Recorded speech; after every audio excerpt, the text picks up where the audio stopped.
Hi guys. ரொம்ப வருஷத்துக்கு அப்புறம் எங்கள் வீட்டில் செலப்ரேஷன் சரஸ்வதி பூஜை. ஸோ மார்னிங்கே எஞ்சி எல்லாம் குடிச்சிட்டு எல்லா வேலையும் நான் தான் பண்ணேன். லைக் மாவிளை கட்டினது, பூ கட்டினது. ஸோ நான் தான் எல்லாத்தையும் பண்ணிட்டு லைக் எங்கள் அப்பாவும் என் தம்பியும் சேர்ந்து எல்லாத்துக்கும் பொட்டு வச்சுட்டு இருந்தாங்க. அந்த க்யூட்டான மூமெண்ட்ஸ் வீடியோஸ்லாம் நான் தான் எடுத்துகிட்டு இருந்தேன். ஒரு ஜாலியாக ஃபன்னாக மார்னிங்லாம் போயிட்டு இருந்துச்சு. லேட்டராக என்ன ஆயிடுச்சுன்னா ஒரு 11 ஓ டைம் ஃபுல்லாக சவுண்ட் இருந்துச்சு. ஆக்சுவலாக எங்கள் வீட்டுக்கு இந்த வருஷம் வந்து எக்ஸ்ட்ராவாக 2 நியூ மெம்பர்ஸ் வந்திருக்காங்க. யாருன்னு பார்த்தீங்கன்னா என்னோட க்யூட்டான டைலரிங் மிஷினும் அண்டு ஐஃபோனும். இது ஜஸ்ட்டு நான் கேட்டோன்னேலாம் வாங்கி கொடுக்கல. இதுக்கோசம் நான் ரொம்ப வருஷம் வெயிட் பண்ணி அதுக்கப்புறமேட்டுக்க தான் வாங்கி கொடுத்தாங்க. ஸோ அவங்க 2 பேர் எங்கள் வீட்டுக்கு புதுசாக வந்தாங்க.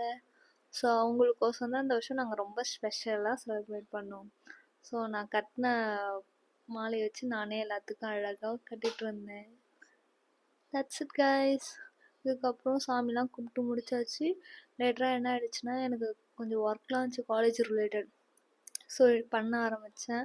லைக் வந்து சிஸ்டம் ஒர்க் இருந்துச்சு ஃபஸ்ட்டு, அதெல்லாம் முடிச்சுட்டு ஈவினிங் 6 மேலே பூஜை போட்ட பிறகு லைக் மிஷினில் உட்காந்து ஸ்டிச் பண்ணி பார்த்தேன். இன்றைக்கி தான் ஃபர்ஸ்ட் டைம் ஸ்டிச் பண்ணேன்.